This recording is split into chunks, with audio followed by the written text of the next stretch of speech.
Hello everybody, welcome to my second channel. This is gonna be a Diablo Immortal video. I have my good friend That Microtransaction on the channel with us today, guys, and we're gonna cover what we can expect from the game. Kind of like everything that we know so far about it. A lot of these things are still subject to change for the release, are things that we know from the beta and stuff like that. So we're gonna try to do our best in preparing you guys to know what to expect, basically. What's up, Dart? How you doing, buddy?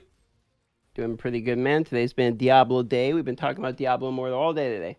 Absolutely. The hype train is real, right? You're pushing that call in there.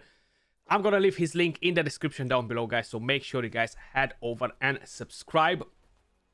But yeah, man, like the game will be on mobile, PC, cross-platform. And I like that we're going to have a keyboard and controller support as well. How you're going to play it mainly? Like what's your take on it? So I see myself doing a lot of streaming, and if I'm streaming, the easiest way to do it is probably play it on PC, because it'll be the easiest to capture, record, and show for the audience. So I can see myself probably playing it on PC, keyboard and mouse the majority of the time. Though I hear that controller's pretty good, and Kyra Mobile gave me his old Xbox controller, like the the nice one. Well, I forget what they're called anyway, because he had a lot of them. So he gave me a spare one. So I probably will end up playing on that thing too. I would think on the PC. Yeah, I think I'm gonna play a bit on controller as well on the PC, because I have like three controllers just chilling in there from the PlayStation. So I'm definitely looking forward to try that as well. And I really like the idea because it's cross platform, right? Kind of like the future, I would say.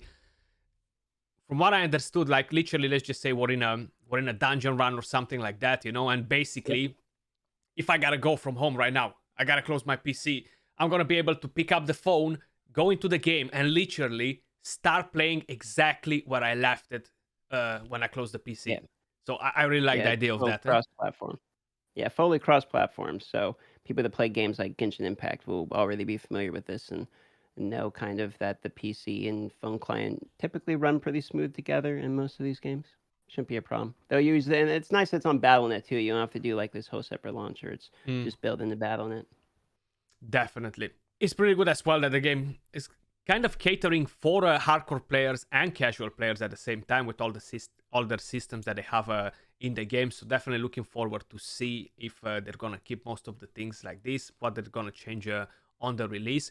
But in terms of content, like the game will have a massive open world, right? With around like 8 different zones, if I'm not mistaken, around there. So definitely we're gonna have tons of content to cover, a lot of stuff happening, So definitely looking forward to So for people that played grind. Diablo before, they're going to know the game. It's going to look very familiar for people that played Diablo before, because there's going to be a campaign, and the campaign, it's going to go through a bunch of different zones, and you're going to meet different dungeons while you're going through the campaign. And that's before we get into even the PvP type of content, which is a big focus in this game as compared to some of the other Diablos, for instance. So, yeah, there's a lot of content in the game. I mean, I've been sitting here for literally days straight reading about all of it, because it's our job at this point to try to figure it out for when launch comes. And I'm still so behind on learning all the systems. It is a very in-depth game for what people would consider just a mobile game. So I've been pretty impressed from the breadth of content of which is available at launch.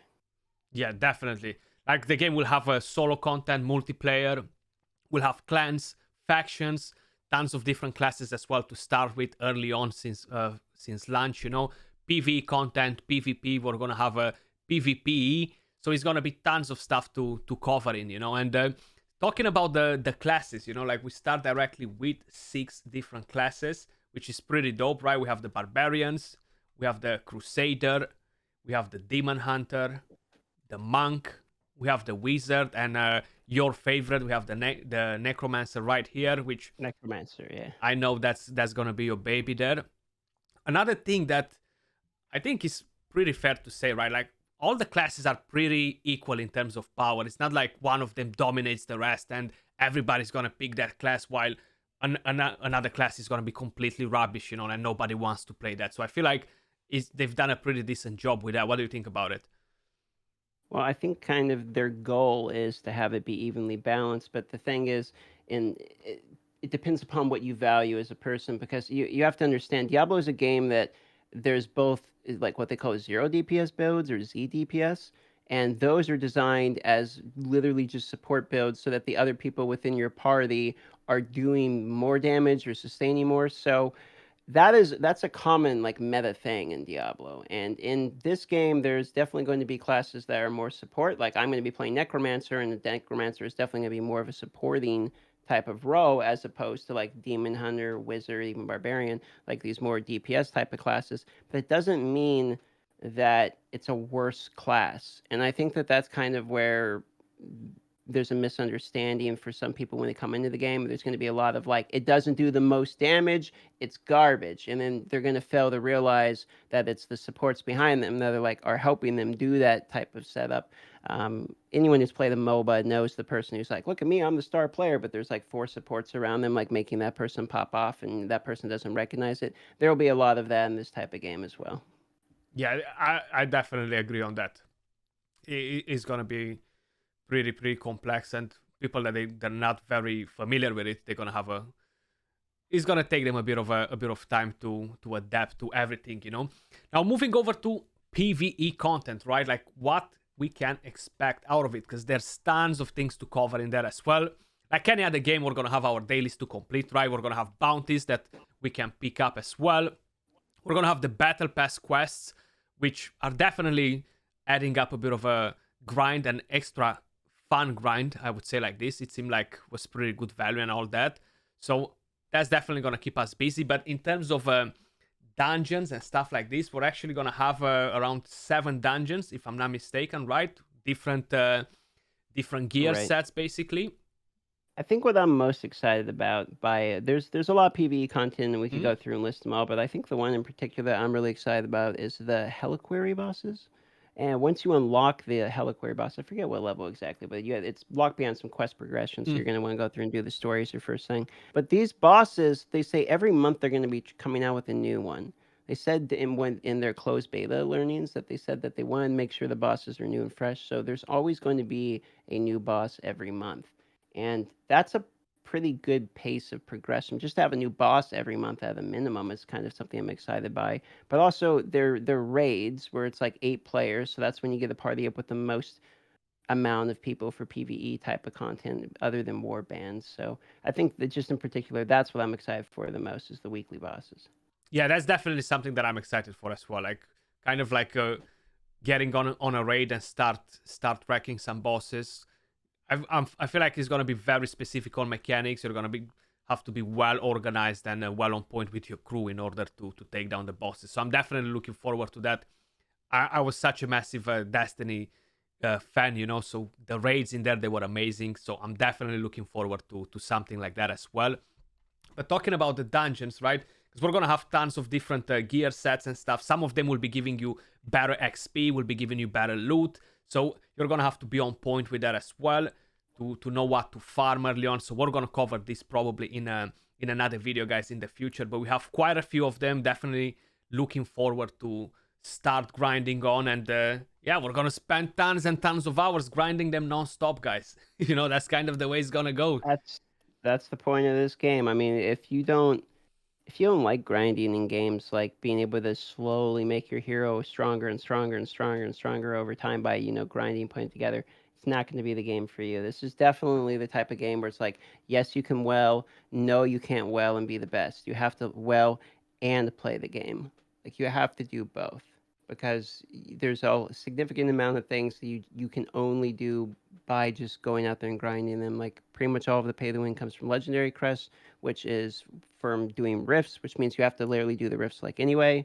So for me, I like the fact that I know that when I see people in the game, you'll be able to tell basically how many hours they put into their character and exactly how much they're really into the game. I think stuff like that's really cool, and there'll be cosmetics to show stuff like that too. Yeah, definitely. I love the idea of that, because at the end of the day, you wanna see your work rewarded, basically. You know, so if you're spending tons of time in it, you wanna show that off. You know, because that's kind of like your thing in there. And talking about the challenge rifts, I think is gonna be pretty fun to mix up with people, use your crests and try to get better loot. Definitely pretty interesting mechanic that we're gonna get from there. And about the powering up and the Paragon system, guys, we're gonna cover that in a different video. But just as a quick introduction to the Paragon, Dart, if you wanna walk us quick through it, like Sure. how is it So gonna work? the Paragon system for you, the player, is something that's sort of like a skill tree that as you expand your experience beyond the maximum level, that you will continually get what's called a Paragon level, which is just an additional level. It's like 1 to whatever, X, you manage to get to. And as you level up, you get some passive stats. The cool thing about the game is that they're balancing it so that the world Paragon, well, the server you're on itself has a Paragon level. So like there's an average level essentially, and that level, if you're above it, then you'll level slower. If you're below it, you'll level faster. And that way, it's kind of a crunch type of mechanic to keep people from, going so fast as to be lapping everybody else, and to also kind of keep it from the top clans dominating so much. And I mean, we're actively trying. We're all in the same clan here, Aftershock United, me and Skratch, and we're all trying to dominate, but there is mechanics that are in place to stop us from dominating, and this is one such system where basically the people at the top are slowed down in order to give the people at the bottom a little bit more of a fair chance. But they also do a good job of balancing it, because while that's true for the Paragon system, it's not necessarily true for item grinding. Like, you can still infinitely grind as many items as you want, and that's not nerfed at all. So people that are familiar with Diablo are going to know exactly how important that grinding items infinitely really is. That's kind of where 90% of the game is anyway. Definitely. And moving over to PvE VP, basically, guys, we have the Battlegrounds, right? So that's going to be pretty fun as well. I think we kind of have like a limit on how many we can do a day or something like that, right? They're 10v10, and they're going to be at certain times throughout the day, server times. And so you'll queue into them, and these are solo queue, basically, with an MMR, and effectively what it's going to do is you have like a boss that you're trying to move to the other side of the map. Both the enemy and you are trying to do that, and you can fight each other during this time. And then if you get the boss to the end, then you basically get to attack like their version of a Nexus, and then you blow up the Nexus and you win. So it's kind of a mix of like direct PvP, as well as sort of like a MOBA style of PvP, and then obviously PvE, because there's like minions that come and like try to attack your Guardian that you're walking down the lane. You have to destroy them and stuff like that. So it's kind of a mix. Yeah, that definitely sounds pretty interesting. And kind of like the PvP, what we're gonna have is all gonna have to do with the factions and stuff. We're gonna have the Immortals, right? That's where the main PvP is gonna come in play. Kind of like who's gonna dominate the server, who's gonna be on that wall of fame. So that's pretty much everything that we know so far. Maybe in the future the game will evolve. We'll maybe even bring in something else as a different sort of PvP. But for the moment, that's kind of like what we have. And this is gonna be pretty end game. It's not something that's gonna be for the casual players, right? Well, the Battlegrounds open earlier, so you don't have to have them necessarily to only in-game. And there is an MMR system, so you can be at any level and play. And ideally, you're supposed to match up with people at, similar power levels. So it is both in-game and not in-game, I suppose. I think the in-game PvP is really more in the Immortal system. Yeah, that's what I think as well. The Immortal is definitely going to be the PvP thing. I mean, you're going to start it, of course, because everybody's going to start kind of like at the same level, but it's definitely going to be focused more towards the very powerful players, towards the end game. But yeah, I think that would wrap it up. I'm sure there are plenty of other things that we haven't really discussed, like crafting and a lot of things that are subject to change, and we don't really know that many things just yet from all the footage that we've seen and stuff. Unfortunately, both of us missed the beta. We didn't actually have the access to try it out. But looking forward to the release, guys. If you enjoyed the content, don't forget to smash that like, subscribe, click on the bell, turn on all notifications to make sure you won't miss a future video. Dart, a pleasure to have you on the channel, brother, and I'll catch you all soon, guys, in the next one.